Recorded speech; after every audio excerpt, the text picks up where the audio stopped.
Assalamualaikum warahmatullahi wabarakatuh. Kembali lagi ke channel yang selalu bahas alur cerita. Dan di video kali ini gue bakalan ngap lagi nih spesial judul requestan dari subscriber kita yang bernama Puji Hayu. Dia minta untuk di-up manhwa yang berjudul I Am a Fearless Master. Tapi sebelum itu, bagi kalian yang baru join di video ini dan belum like, komen, dan subscribe, gue saranin untuk subscribe terlebih dahulu ya, dan like komennya. Dan untuk kalian yang udah, gue mengucapin terima kasih sebanyak-banyaknya. Daripada kita berlama-lama, langsung aja kita masuk ke dalam alur ceritanya.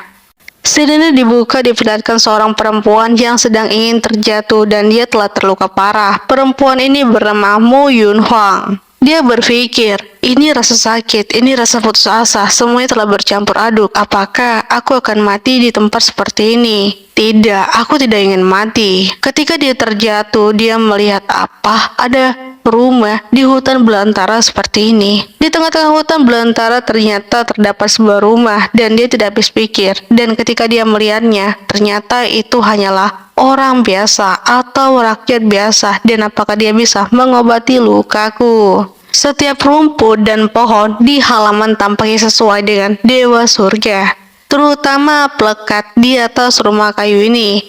Kelima karakter ini, naga dan ular, diintegrasikan menjadi satu, dan itu adalah rumah toko kelontong berdebu.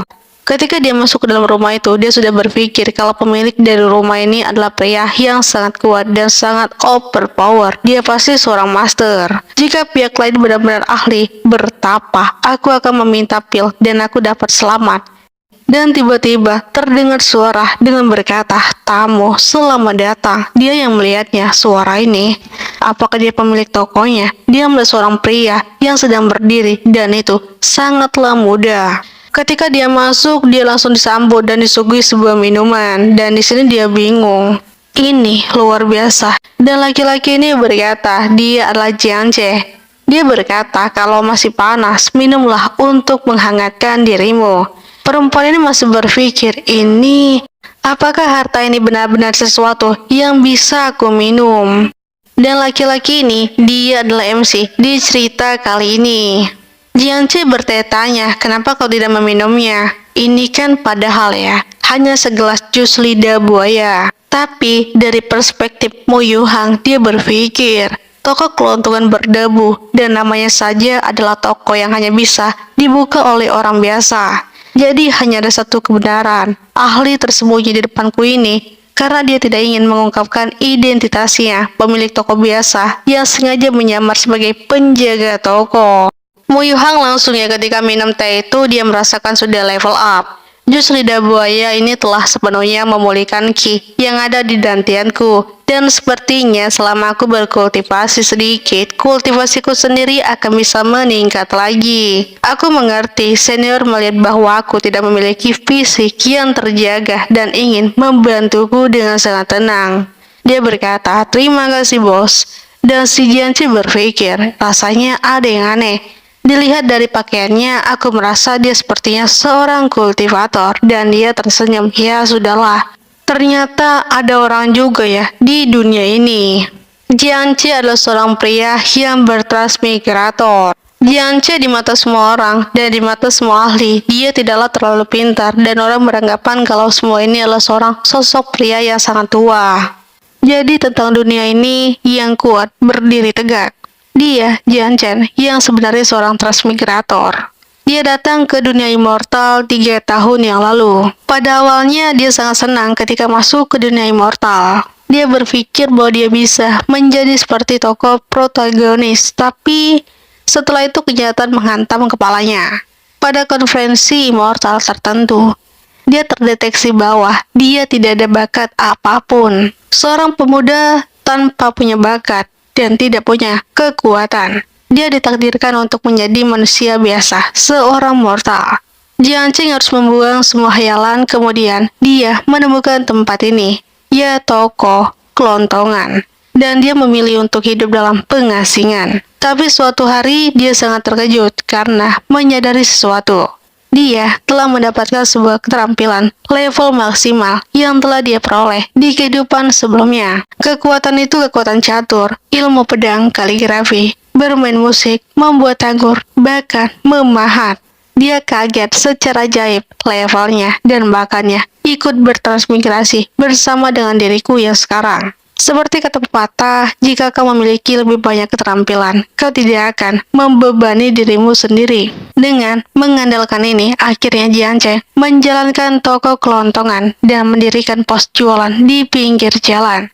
Jianceng bahkan belum berjualan lagi selama lebih dari setengah bulan. Dan ketika Jianceng bertemu dengan Mu Yunhan, dia berpikir kalau dia mendapatkan sebuah jackpot. Dan penjualannya kali ini door to door. Dia harus memikat Mu Yonghang agar berpihak kepadanya.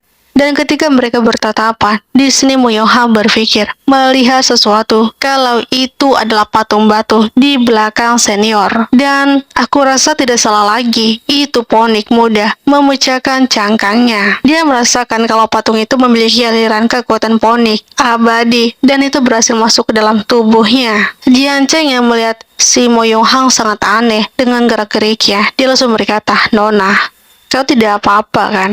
Aku sangat malu di pikiran Mu Yonghang. Dia berpikir kekuatan darah datang terlalu tiba-tiba. Jika senior tidak menghentikanku tepat waktu, aku yakin kalau tubuhku tidak akan mampu untuk menanggungnya. Dia yang berkali-kali mengucapkan terima kasih. Dia, si Jianceng, dia bingung untuk apa dia selalu mengucapkan kata terima kasih. Apakah otak gadis ini rusak ya karena kultivasi? Dan di sini, Mu Yonghang langsung berkata, "Bos, dari mana benda ini berasal?" Dan dia langsung menuju ke arah patung si ponik tadi. Jianceng yang melihatnya, dia langsung berbalik. Dia langsung menjawabnya, "Itu 2 hari yang lalu aku tidak melakukan apa-apa dan mengukir sesuka hatiku. Jadi aku mengukir dan ya sesuka hatinya berbentuk seperti ini." Mu Yonghang berpikir dia mengukir sesuka hatinya. Astaga. Benda ini mengandung arti sebenarnya dari poni. Jika aku bisa meminjamnya dalam waktu setengah bulan, aku bisa sepenuhnya membangunkan tubuh Dao Ponik abadi. Harusnya itu adalah benda yang didapat dari jedi atau reruntuhan kuno tertentu kan?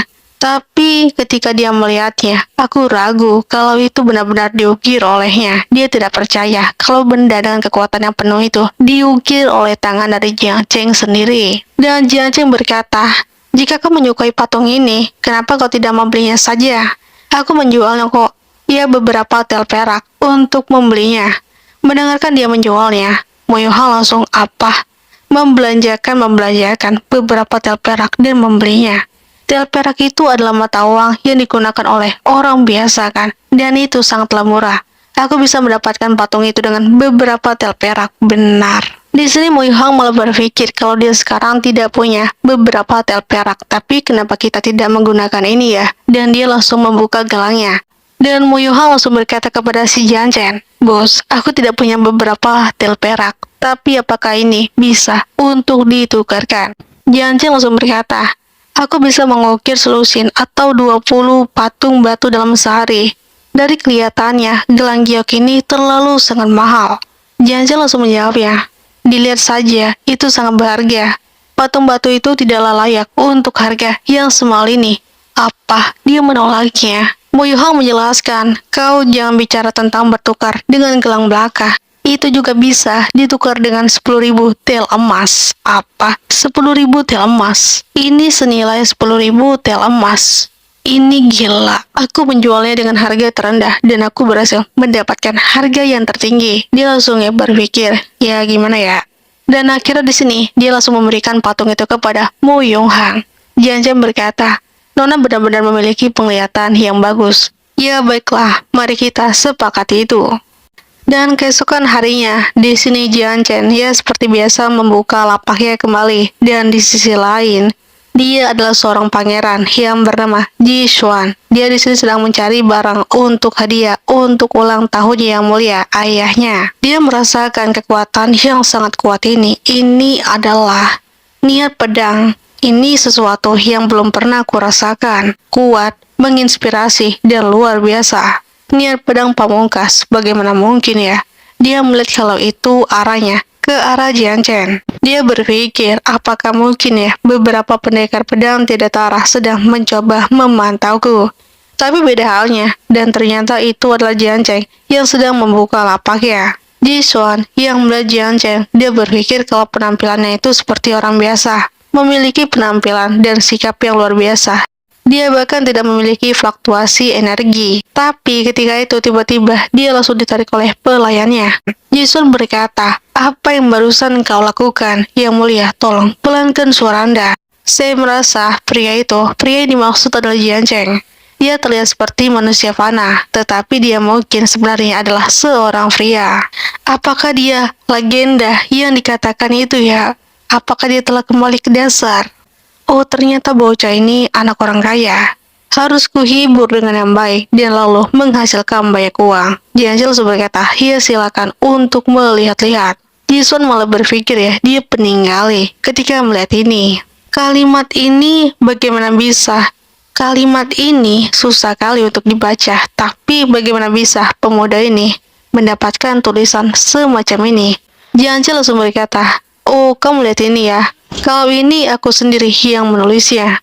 Apa? Kau sendiri yang menulisnya? Astaga, ini benar-benar sangat menakutkan. Jian Chen berpikir, bocah ini kenapa ya? Kenapa dia tiba-tiba membeku? Tunggu. Dari tulisan ini, apa ada yang salah ya? Dan Jian Chen langsung berkata, ketika kau memegang barang ini, kau harus membayarnya. Menggunakan uang untuk membeli sesuatu, tangan kanan memberi uang, dan tangan kiri untuk menerima barang. Apa? Ya, tapi ngomong-ngomong, aku sekarang tidak punya uang, kata si Pangeran Ji Xuan ini. Lebih tepatnya, aku tidak membawa uang. Dan sekarang suasananya langsung canggung ya, ketika dia ingin membeli, tapi dia tidak punya uang. Penampilan mereka sih bagus ya, tapi ternyata mereka seperti orang miskin yang tidak punya uang. Ternyata mereka sama saja dengan gadis kecil yang bernama Mu Yun Huang itu. Sial, aku belum mendapatkan uang sepeser pun. Dan pelayan dari Ji Xuan itu berkata, yang mulia, tenanglah. Memangnya Anda tidak membawa sesuatu yang seperti itu? Oh, ngomong-ngomong, aku membawa, aku masih punya itu. Dan dia langsung memberikan sebuah pedang. Itu adalah empedu pedang. Yang disebut dengan empedu pedang bukanlah pedang sungguhan, melainkan cikal, bakal pedang kehidupan. Karena dapat berkomunikasi dengan pikiran, maka disebut dengan empedu pedang. Empedu pedang di tangan Ji Xuan diperoleh setelah dia memasuki area terlarang tertentu dan lalu melewati serangkaian peristiwa hidup dan mati. Benda ini memang sangat berharga bagiku, tapi jika kamu ingin menggunakannya dan menukarkannya dengan tulisan itu, mungkin tak cukup sih. Dan di sini, Jian Chen dia langsung berpikir, ya baiklah, mari kita barter. Dan kau bisa ambil itu. Aduh, barter lagi, aku belum mendapatkan uang, sial. Dan Jian Chen, dia yang melihat empedu pedang ini, dia berpikir, aku tidak tahu berapa banyak uang yang bisa aku dapatkan, tapi dia langsung melemparnya. Ya sudahlah, tidak apa-apa. Sementara di 3000 mil jauhnya, sekarang di tanah suci Yuhua. Dan perempuan ini, Mu Yu Huang, dia sedang melakukan sebuah meditasi dengan patung yang didapatkan oleh Jian Chen. Dia berpikir ternyata inilah kekuatan aslinya. Aku merasakan kalau sesuatu yang besar masuk ke dalam tubuhku, dan ini kekuatan yang sungguh sangat hebat. Akhirnya aku telah berhasil membangkitkan tubuh ponik abadi ini. Tiba-tiba terdengar suara, ya seperti seseorang yang ingin mendekat. Mu langsung berpikir, siapa lagi dia? Aku sudah sepenuhnya membangkitkan tubuh ponik abadi. Berani sekali ya dia memprovokasiku saat ini. Dan di sini tiba-tiba beberapa orang langsung menghampiri Mu Hyuang. Itu adalah kakak dari Mu. Dan di sini Mu langsung berkata, kakak, kenapa kau di sini? Kakaknya bernama Mu Ye Huang, kakak perempuan dari Mu Yu Huang. Ya susah kali ya namanya, sama-sama Mu dan sama-sama Huang. Cuman bedanya di sini kalau yang si itu namanya Yun, kalau itu namanya Yu. Jadi gitulah. Dia terbangun secara bawaan, berbakat dan cerdas. Kemajuan kultivasinya sangatlah cepat, bahkan melampaui murid yang tidak terhitung. Jumlahnya yang memasuki tanah suci terlebih dahulu. Dia, si Yu ini, pada akhirnya dia lulus ujian dan dikanonisasi sebagai orang suci. Dia juga adalah orang keberadaan yang membuat Mo Yu Huang iri dan sangat cemburu. Mo Yun Huang dia langsung berkata, "Kakak, kenapa kau berada di sini?" Dan Yu dia langsung menjawabnya, "Kau sedang berada dalam masalah yang sangat besar. Setengah bulan yang lalu, apakah kau memenggal kepala seorang pria parubaya?" Diingat-ingat lagi, Mo Yu Huang dia langsung menjawabnya, "Memangnya kenapa jika itu aku? Akulah yang menghapus ki dantiannya dan memotong dengan satu pedang. Jadi apa? Sudah lama sejak kita bertemu dan kau datang-datang membicarakan tentang diriku. Apa maksudmu?" Dia menjelaskan kalau orang yang telah disikat habis oleh Mu Yuwang itu adalah orang dari murid Tanah Suci Tahi. Orang itu murid kesayangan dari Daois Baiku, dan pihak lain berkata, "Jika tidak ada penjelasan yang masuk akal yang kau berikan, aku ingin darahmu." Dan Taois Baiku adalah tetua Tanah Suci Tai. Basis kultivasinya sangatlah menakutkan, tidak jauh lebih buruk daripada Tuan Suci dari tempat-tempat suci. Tapi kakaknya berkata, "Lupakan saja, jangan khawatir tentang itu. Jika Taois Baiku turun tangan, aku yang akan menanganinya sendiri." Nada kakak, apakah dia mengasihaniku ya? Dia si kakaknya ini memberitahu adiknya untuk bersembunyi, menghindari agar tidak bertemu dengan Taois Baiku. Tapi di sini tiba-tiba dia merasa tersinggung ya. Dia berkata kalau dia tidak perlu melakukan apa-apa, hanya seorang panatua. Aku bisa kok menyelesaikannya. Dan dia yang tidak setuju dibantu oleh kakaknya. Kakaknya belum berkata, "Mengatasi, apa yang bisa kau atasi?" Mu Yun Huang dia langsung berkata, "Sekarang tubuhku telah berada di puncak tubuh ponik abadi. Jadi apa yang harus aku takutkan?" Melihat adik yang telah menerobos ke tingkat yang lebih jauh lagi, dia tidak percaya. Dia merasakan ini adalah Dao Ponik abadi. Bagaimana bisa dengan secepat itu dia berkembang seperti ini? Apa dia ingin bilang bahwa dia benar-benar telah membangkitkan tubuh Ponik abadi ini? Sementara sekarang berlokasi di Istana Suci Yuhua, seseorang melaporkan. Lalu bagaimana situasinya? Dia adalah Yu Senji. Yu Senji berkata, leluhur sudah mengatakannya. Untuk memenuhi kontrak tahun ini, ya leluhur Tanah Suci Yuhua adalah yang terkuat. Dapat dikatakan bahwa 80% kemuliaan dikaitkan dengan leluhur. Tidak ada yang lebih penting bagi Tanah Suci selain dia. Tidak ada yang boleh terjadi padanya. Dia, Yu Senji langsung berkata, "Aku mengerti apa yang kau maksud, tetapi leluhur telah memutuskan. Bahkan jika aku harus menunggu, tidak banyak yang bisa aku lakukan sekarang."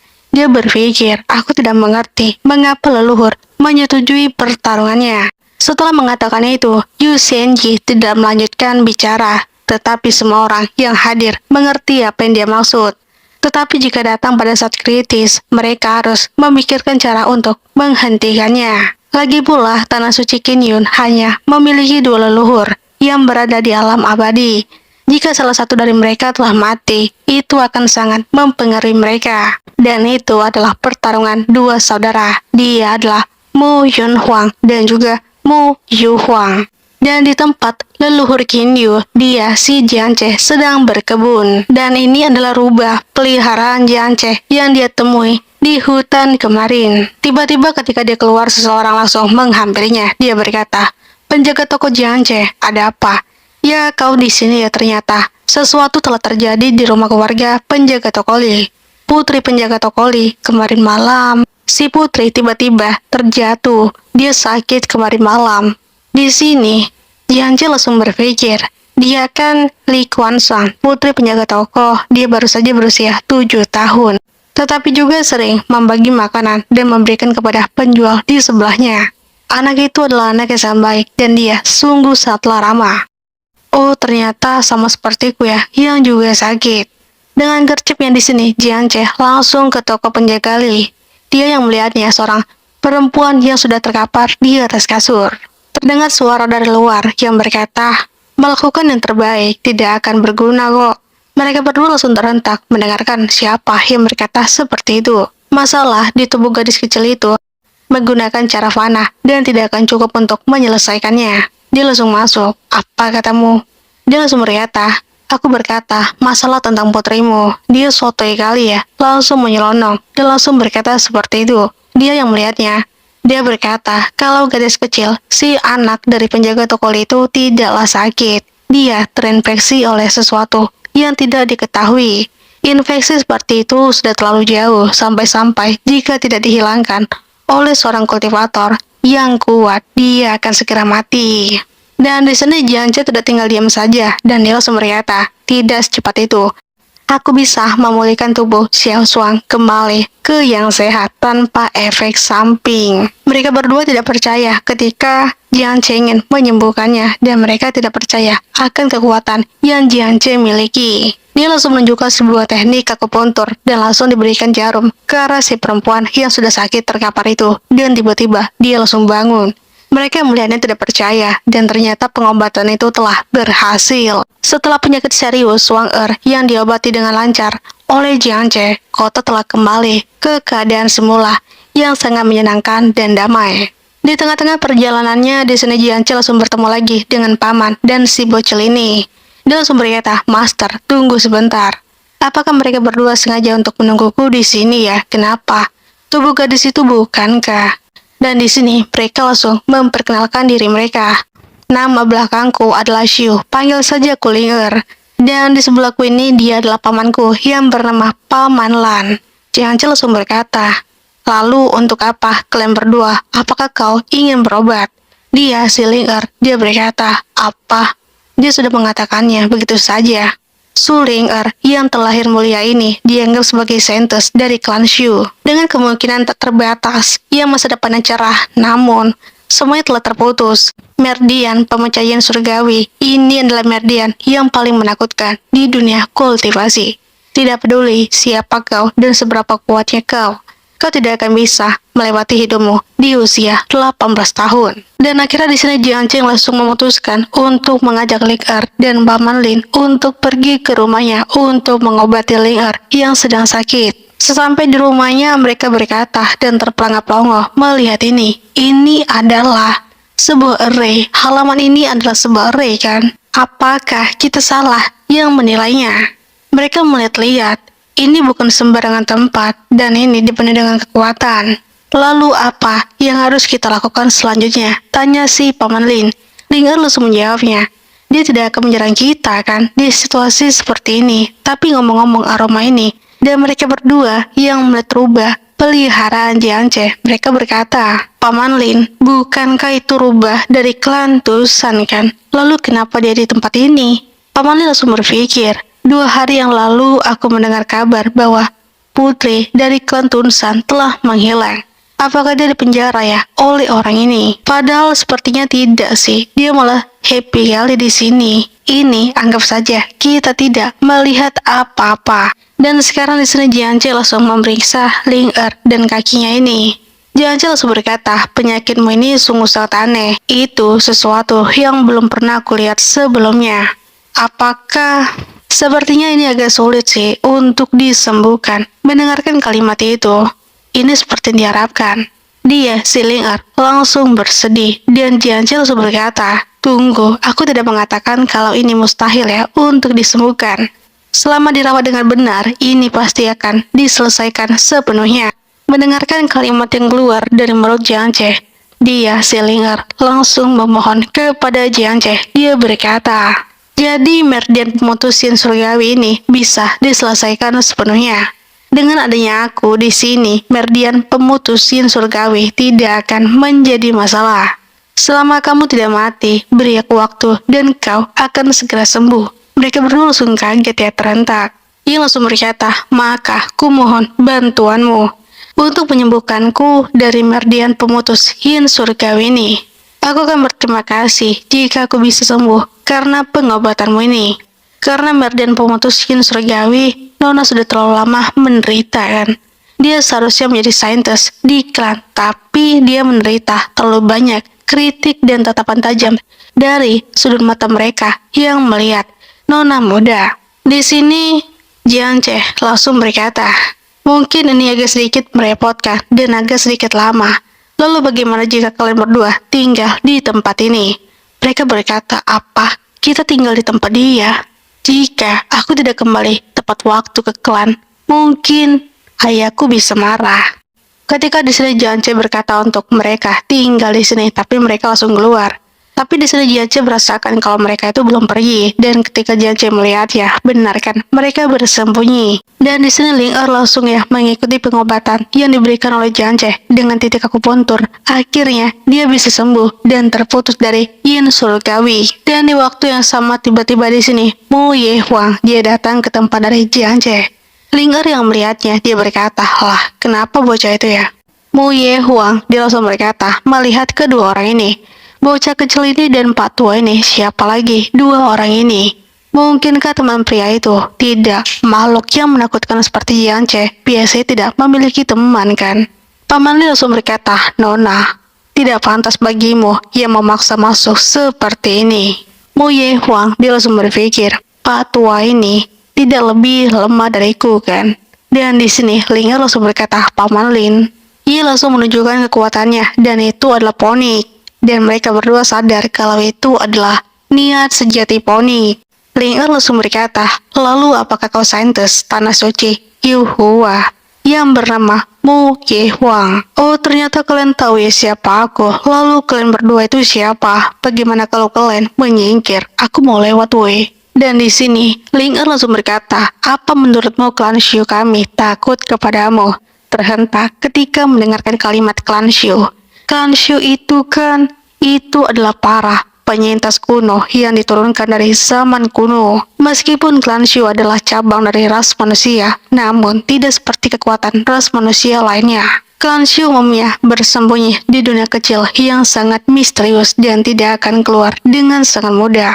Bahkan jika umat manusia menghadapi pemusnahan, itu sama saja.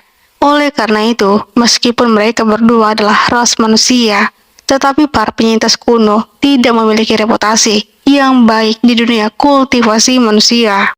Dia, si Mo Ye Huang ini langsung berpikir kalau klan Shu itu adalah klan yang terkuat dan itu bukan klan sembarangan karena itu adalah penyintas kuno dan bukan dari ras manusia. Jadi tidak mungkin kan untuk dia melawan mereka berdua.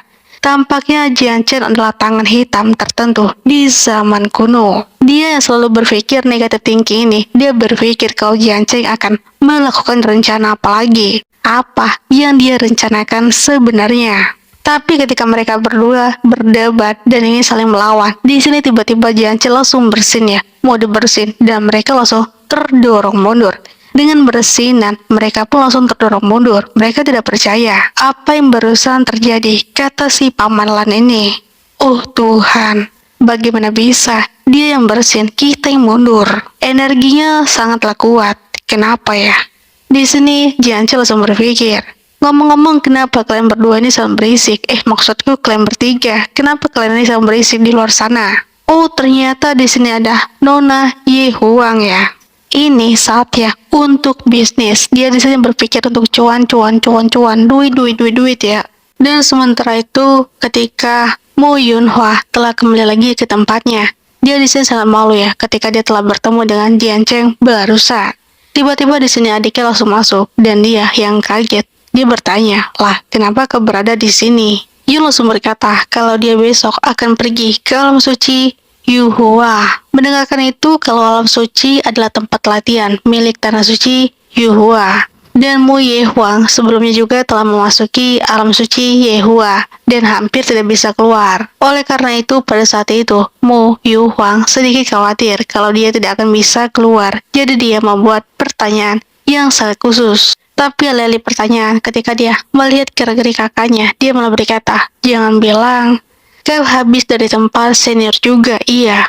Iya benar, aku habis dari sana. Lah, lalu kau juga diam-diam mendapatkan manfaat dari senior Jiance, iya. Manfaat apanya? Aku hampir kehilangan nyawaku jika aku asal membayarnya. Aku tidak bisa melarikan diri. Di istana langit Yuhua, mereka di sini telah berkumpul. Mereka berkata kalau leluhur tua dari tanah suci Qin Yun tidak akan hidup lama karena luka lamanya, dan dia tidak tahu betul akan hal itu. Jadi dalam pertarungan ini, dia pasti bertindak dengan penuh semangat dan sangat tegas. Mereka di sini langsung melaporkan kalau semuanya telah siap. Dia, sang kaisar ini, dia berkata, soal leluhur sendiri ya kalian pasti tahu kan. di jaraknya sekitar 50.000 mil dari tanah suci Yuhua. Dia si misterius ini berkata kalau Yunlan ada beberapa hal yang dia lakukan. Dalam pertempuran saat itu, aku telah kehilangan langkah terakhir yang merupakan penyesalan bagi diriku. Dan dia ternyata adalah seorang patriark. Mereka melihat mengapa di hutan ini yang belantara tiba-tiba ada rumah. Siapa pemilik dari rumah itu? Ya, yang mereka maksud adalah rumah dari Jian Chen. Sementara itu sekarang di sini, Jian Chen yang sedang bermain alat musik dan alat musik yang ia mainkan adalah zither. Mereka berdua yang menonton Jian Chen yang sedang bermain alat musik, mereka berpikir kalau itu sangatlah mengagumkan karena di sini, ketika Jian Chen memetik alat musik itu, mereka merasakan kalau energi di dalam tubuh mereka itu langsung mendidih ya. Dan itu secara otomatis mereka merasakan kalau energi mereka itu langsung meningkat kembali. Tapi tiba-tiba di sini, Jian Chen merasakan kalau seseorang ada yang berkunjung ke tempatnya. Dia, si putra itu langsung berkata kan, Paman Lan, siapa orang itu? Dan paman ini berkata kalau, sebenarnya saya juga tidak yakin, tapi jelas itu bukan karakter yang sederhana. Ketika Jian Chen langsung membuka pintunya, dia bahkan kaget, apa? Tinggi kali orang ini, Bong. Lalu, kenapa kau datang ke sini? Dan itu adalah, ya orang yang dari gunung tadi, yang melihat alat musik yang dimainkan oleh si Jian Chen itu sangatlah epik kali. Dan sang bibi itu langsung berkata, dia bertanya kan, dari suara zither yang kudengar tadi, apakah kau yang telah memainkannya? Jian Chen langsung bingung kan, ya, siapa orang ini yang tiba-tiba datang ke tempatnya dan bertanya seperti ini? Jian Chen langsung menjawabnya, iya, aku yang memainkannya. Dan di sini dia langsung melompatkan dan ternyata itu memisah dan ternyata dia adalah sang putri yang memegang alat musik zither juga. Dia di sini langsung malu-malu kucing kan, dan si bibi langsung berkata kalau ya itu sangatlah memukau alat musik yang dimainkan oleh Jian Chen itu karena suaranya terdengar sangatlah bagus sekali. Kita flashback lagi ya, putar di beberapa saat yang lalu. Dia mendeteksi kalau keberadaan orang yang ada di rumah itu adalah manusia yang fana. Manusia fana itu adalah orang yang sangat lemah dan manusia biasa tanpa kekuatan.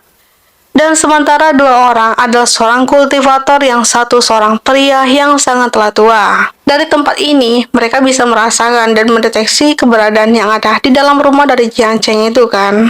Tapi sang putri itu, dia langsung berkata kalau, dengan kata lain, aku belum pernah melihat manusia nyata sejak aku masih kecil. Dan dia merasakan kalau suara zither yang ia dengarkan itu sangatlah bagus.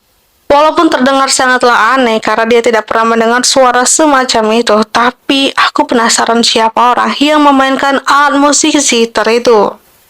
Dan sang putri itu langsung berkata, kami datang berkunjung karena junior ini juga ingin mempelajari zither juga. Tapi, aku belum cukup mendalam untuk mengasah kemampuan zitherku ini.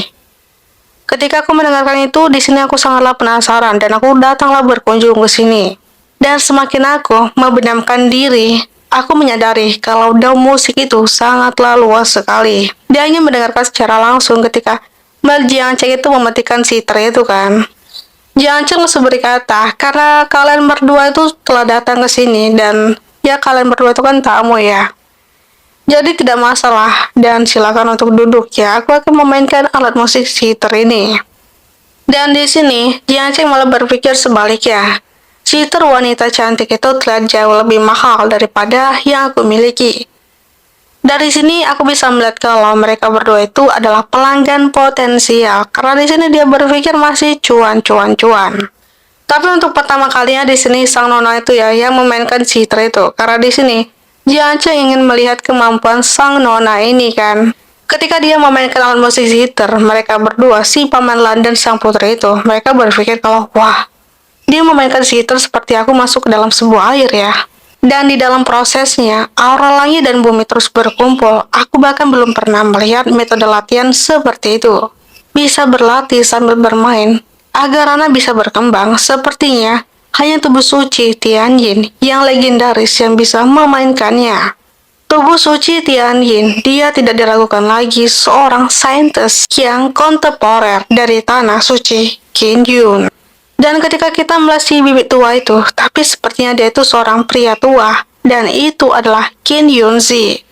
Tidak peduli apakah itu Tante Yunlan yang memiliki tubuh suci Tianyin atau Kim Yun-ji. Mereka adalah keberadaan yang sangat bergengsi di seluruh dunia kultivasi.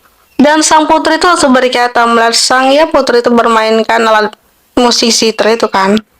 Meskipun aku tidak tahu cara bermain musik, tapi ya sangat jelas.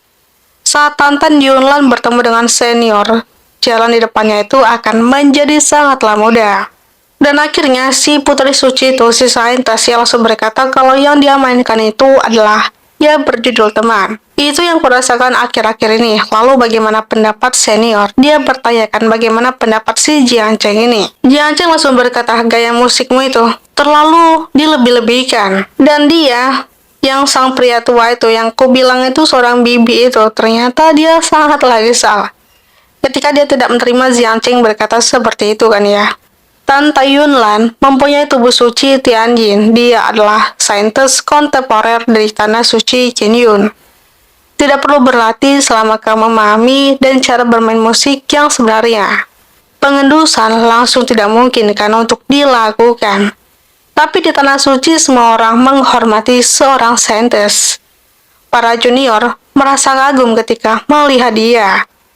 Para senior juga mencintai dan melindunginya dalam segala hal. Tapi Tantan Yunlan, ya tahu jelas ya, dia berbeda dari semua praktisi. Tubuh suci Tianjin ditakdirkan untuk menjadi berbeda dalam perjalanan untuk memahami Dao dan ditakdirkan untuk sendirian.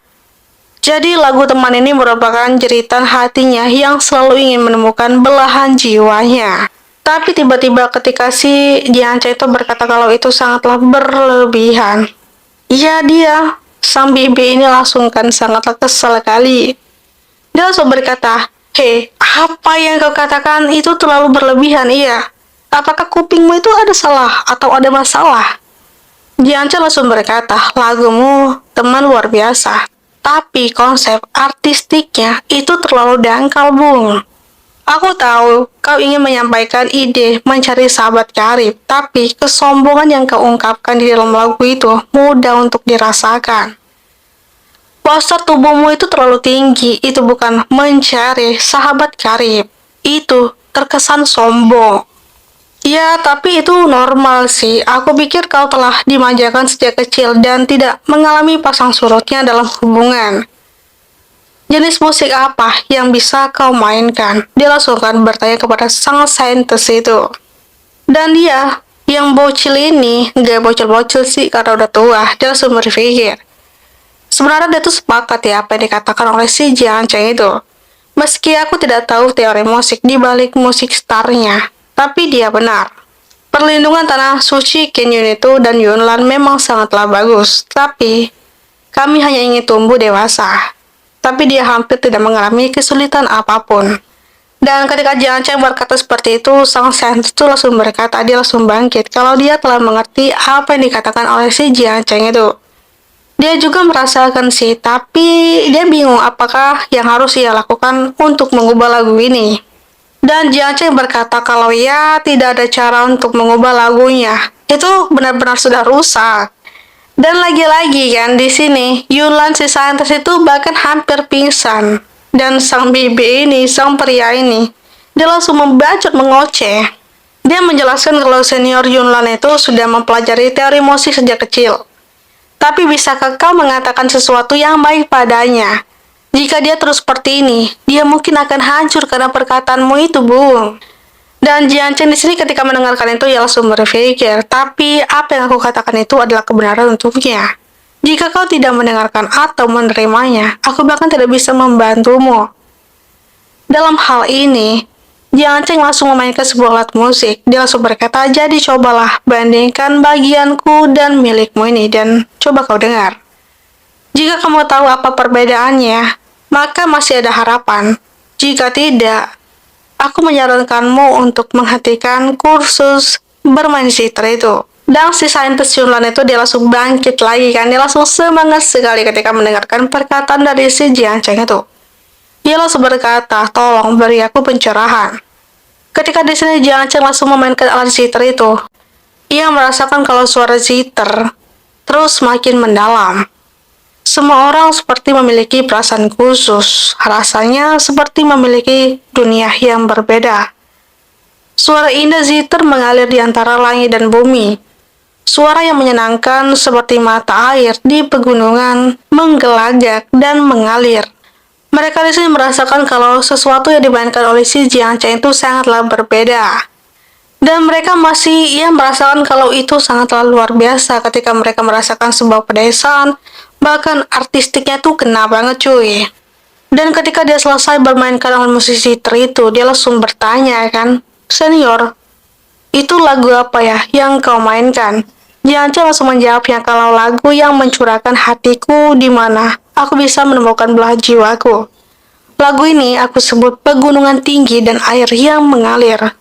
Dan dia langsung kan berkata kalau memohon kepada Jiangce itu, tolong ajari aku. Dan sang bibi itu langsung berkata juga, jika engkau dapat mengangkat Yunlin sebagai muridmu, aku bersedia melewati air dan api untukmu itu.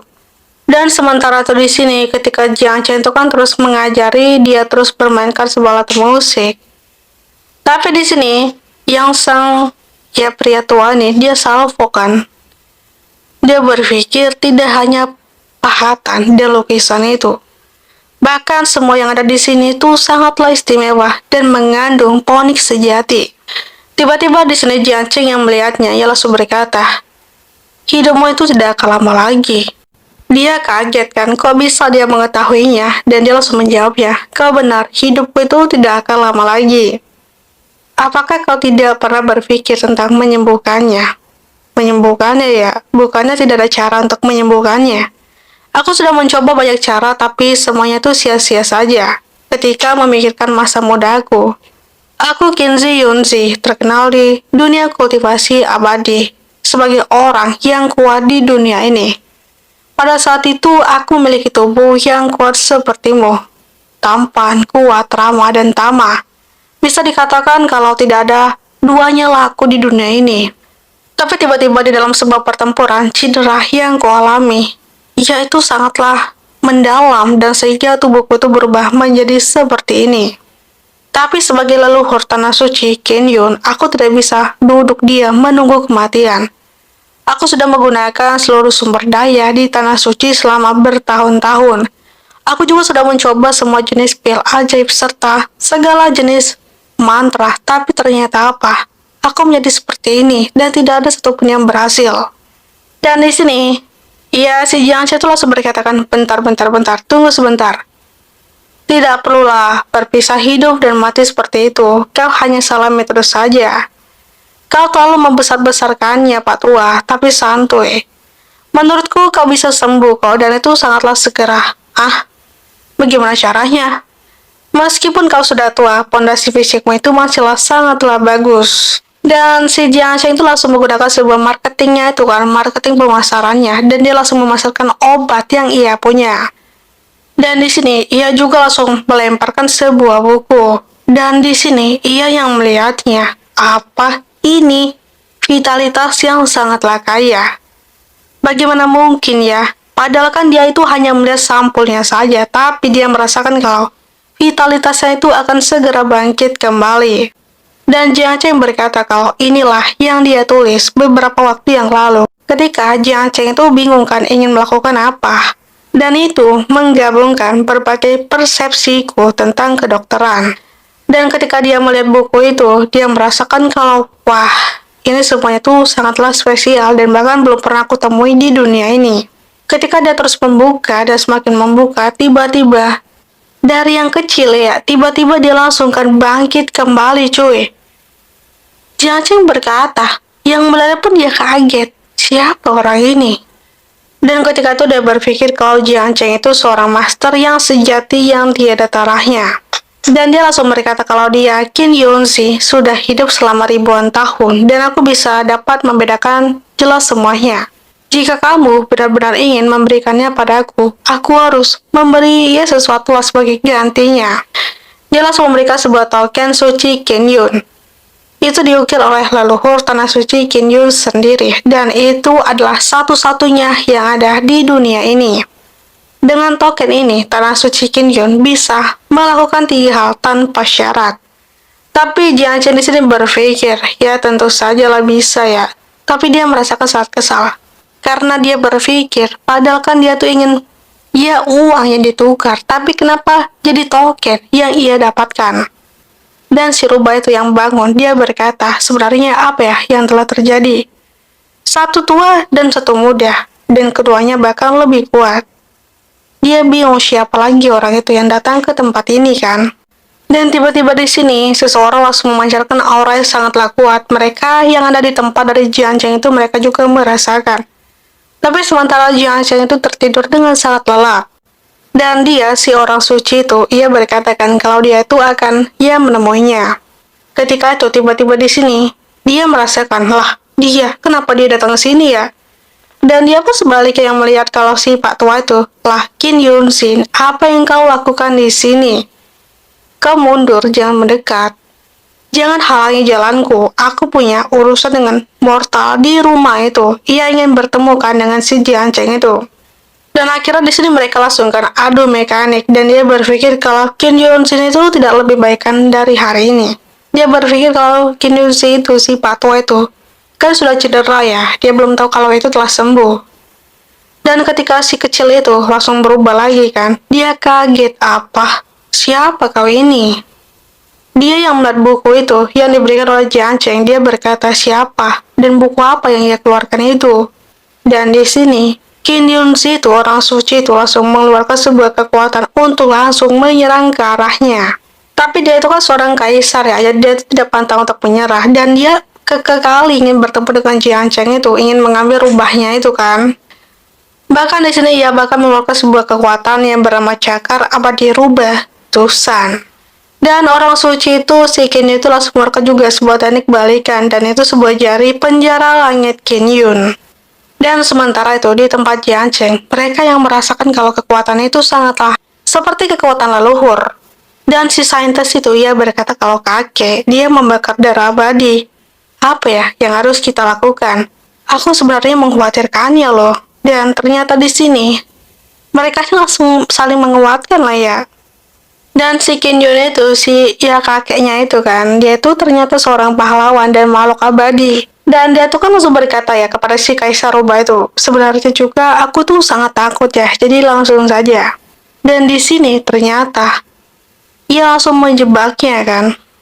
Dan sang Rubah itu ia merasakan kalau nafas ini, aku mengetahuinya. Dan sang raja ini yang tiba-tiba berubah menjadi Rubah. Kaisar Rubah itu kan aku sudah membujuknya ya. Tapi dia bingung kan kenapa dia tuh tiba-tiba berubah menjadi Rubah. Pada zaman kuno, meskipun keluarga Kaisar Rubah sangatlah kuat, tetapi karena itu ini juga menyebabkan mereka ditangkap. Ia dibesarkan oleh penangkaran oleh beberapa orang yang berkuasa, memperlakukan mereka sebagai hewan peliharaan. Dan sang rubah dari Jiang Chen itu berkata kalau ayah, kenapa kau di sini? Moor, kau di sini kan? Dan mereka tuh langsung bertemu lah. Sang Raja Kaisar Rubah tuh berkatakan apakah anaknya itu si Moor itu baik-baik saja dan tidak terintimidasi. Tapi dia berkata kalau di sini dia baik-baik saja kok. Jadi kau percayalah, aku nyaman di tempat ini. Dan mereka yang bingung ya, ternyata rubah ini bisa berbicara. Dan wah, mereka kaget. Anak itu langsung berkatakan menunjukkan ekor dan ekor itu telah bertambah 7. Wah, ekor 7. Kamu sudah berevolusi ya ke ekor 7. Tapi bukankah kamu sebelumnya tuh berekor 6? Lalu apa yang terjadi? Dan dia menceritakan kan kalau di sini di tempat dari si Jiang Chen itu ketika dia makan itu langsung meningkat kekuatannya. Apalagi ketika dia melihat benda-benda suci dan juga alat musik yang dimainkan oleh si Jiang Chen itu. Ini sedikit mirip ya dengan si konyol Yi Feng, yang ketika Yi Feng itu seorang manusia biasa tapi mempunyai sebuah kekuatan yang berdampak kepada lingkungan sekitarnya. Dan tiba-tiba di sini ketika Jiang Chen sedang melakukan pengobatan kepada sang putri, ia melamun kan, dan si Paman Lan dia bingung kenapa. Dan dia langsung bertanya, Nona, ada apa denganmu? Kenapa kau tiba-tiba melamun? Jiang Chen langsung berkata, tidak apa-apa, aku akan mengulanginya lagi. Dan Jiang Chen berkata, penyakitmu yang telah menyiksamu selama bertahun-tahun memang terlihat seperti bencana. Nyatanya di tanganku ini bisa menjadi porosmu. Dan sang putri ini dia bingung kan maksud dari kalimat poros. Poros apa? Dan sementara di sini, di kastil ini, Jiang Cheng sedang berpikir melihat sebuah gulungan. Dia berkata, ternyata tebakanku itu benar ya. Selama aku bisa menguasai yin qi di tubuhnya dalam waktu tertentu, lalu merubahnya menjadi energi. Misalnya saja membandingkan yin qi dan ling er dengan obatan. Meskipun obatan itu dengan 3 bagian dari racun selama digunakan dengan benar, racun tersebut juga bisa untuk disembuhkan. Jiang Cheng langsung untuk berusaha mengobatinya dengan kemampuan medisnya itu. Walaupun ia terkenal sebagai manusia mortal, manusia fana, tapi ia tidak selemah yang mereka pikirkan. Dan akhirnya di sini, dia langsung berkata menjelaskan kepada mereka semua, aku tidak salah dengar kan?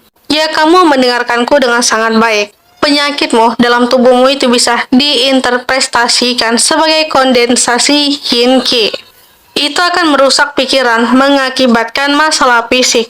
Tapi, dari sudut pandang medis, ya perempuan secara inheren berenergi yin dan memiliki lebih banyak qi yin namun bukanlah hal buruk. Ketika ia menjelaskan dan mendengarkan semuanya kalau sang tuan putri itu akan bisa disembuhkan oleh Jiang Cheng, mereka langsung happy kali ya. Dan dia, si legenda ini, si legend, dia langsung berpikir, apakah ini benar? Tapi kalau dipikir-pikir ini sungguh tidak masuk akal sih. Bagi seorang pengikut kultivator, itu adalah penyakit yang mematikan.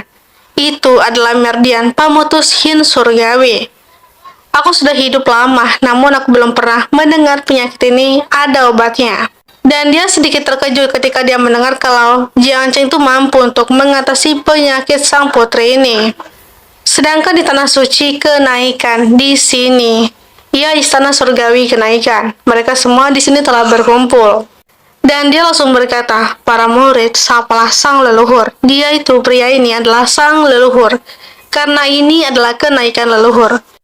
Namanya itu Taoisme Shen Xiaozi. Dan sang leluhur ini, si Shen Xiaozi ini, ia langsung bertanya kepada mereka, seberapa banyak yang kalian tahu tentang Qi Yunzi? Mereka langsung melaporkan, dan tiba-tiba di sini, ia berkata kalau melapor ulang ke leluhur. Kami telah menerima informasi bahwa senior Qin Yunzin telah meninggalkan tanah suci Qin Yun. Bersama dengan suci Tantai Yunlan, mereka berjalan menuju tanah suci kenaikan kami. Biasanya seharusnya mereka muncul kemarin, tapi entah bagaimana tidak ada jejak dari mereka. Dan di sini mereka mendeteksi untuk mencari si saintis itu kan. Dan dia, si leluhur ini, si Shen ini, ia langsung berpikir, pria tua itu benar-benar melewatkan janjinya. Shen Xiaozi dan King Yunzi telah menjadi rival sejak saat muda. Dan mereka terlibat dalam pertempuran hidup dan mati, sehingga mereka memiliki sedikit simpati satu sama lain. Setelah mengetahui bahwa pihak lain yang terluka membahayakan asal mereka dan akan segera meninggoy, mereka sedikit sangat menyesal. Ya, orang di era tersebut, dan sekarang tidak banyak orang yang tersisa. Jika Qin Yunzi benar-benar jatuh, di generasi tersebut Shen Xiaozi akan tersisa sendirian.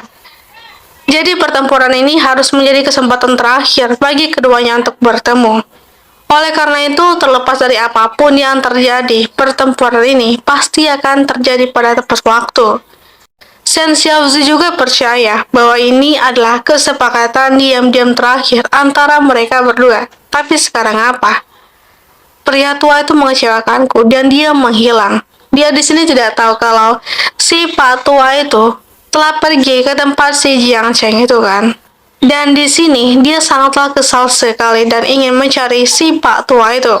Dia langsung berkata, maaf jika ada kesalahpahaman sebelumnya. Dengan kultivasi Qin Yunzin yang kuat, dia seharusnya dapat bertahan meskipun mengalami cedera daun yang serius. Tidak mungkin kan untuknya itu jatuh secara diam-diam. Ketika perbacaan itu masih terus berlangsung, di sisi lain di sini, mereka melihat mereka berkata, apa? Tubuh Phoenix Dao itu abadi telah terbangun. Bagaimana mungkin tubuh Phoenix Dao abadi yang bahkan sulit untukku bisa terbangun?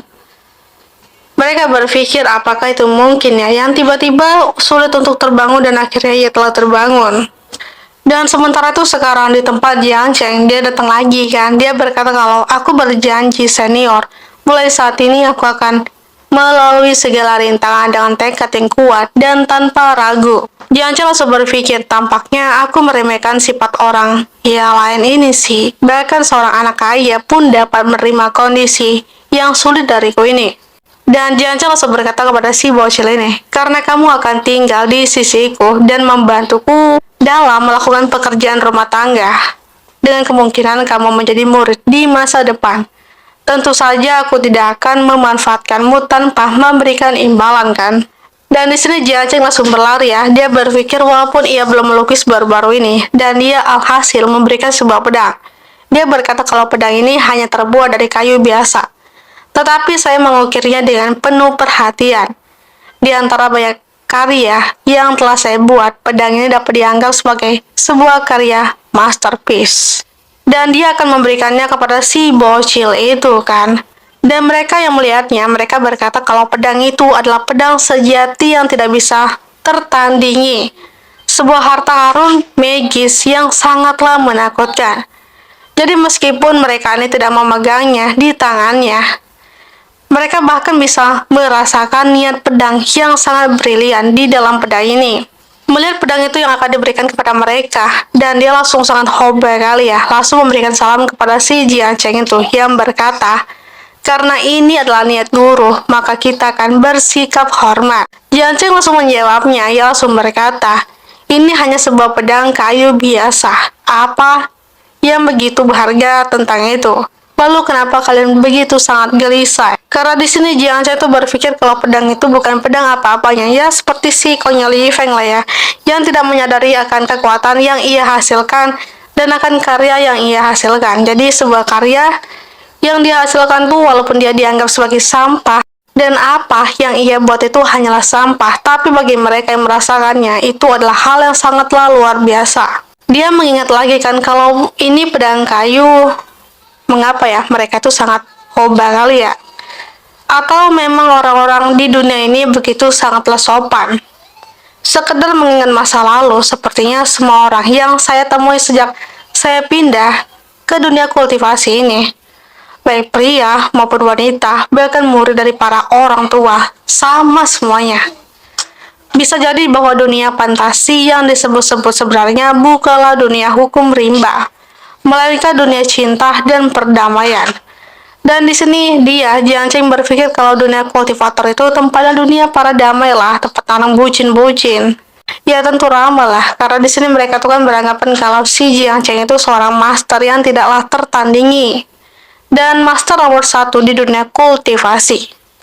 Walaupun di sini, walaupun yang orang belum mengenalnya, menganggapnya itu sebagai manusia fana, karena dia itu seorang mortal yang tidak bisa terdeteksi kekuatannya, tapi ternyata apa? Bahkan di sini para petinggi leluhur pun ikut. Ya ikutlah dalam gerombolannya itu dan menjadi pasukannya. Dan setelah di sini Jiang Cheng pergi, dia yang melihat pedangnya itu ia langsung berpikir, pedang kayu ini adalah artefak ilahi kan? Apa yang dia buat itu adalah hal yang luar biasa. Dan ternyata di sini pedang itu, dia tiba-tiba langsung memakan tangan dari si ayah bocil ini, ayah dari sang kaisar. Dan si bocil itu langsung berpikir, aku mengerti, ini adalah tes sejati dari kakak senior. Mereka berpikir kalau itu sebuah ujian ketika di sini Jiang Cheng memberikan sebuah pedang. Dan ketika melihatnya kalau ayahnya itu langsung digigitkan tangannya itu ya, dia langsung berkata kalau ayah, jika kamu tidak melakukan apapun, kamu tidak akan bisa menggunakan artefak yang tidak tertandingi ini. Dan kamu telah membuat dirimu menjadi seperti orang ya baka. Dan dengan kekuatannya, dengan percaya dirinya, ia langsung berkata, sepertinya aku hanya bisa menggunakan kekuatannya.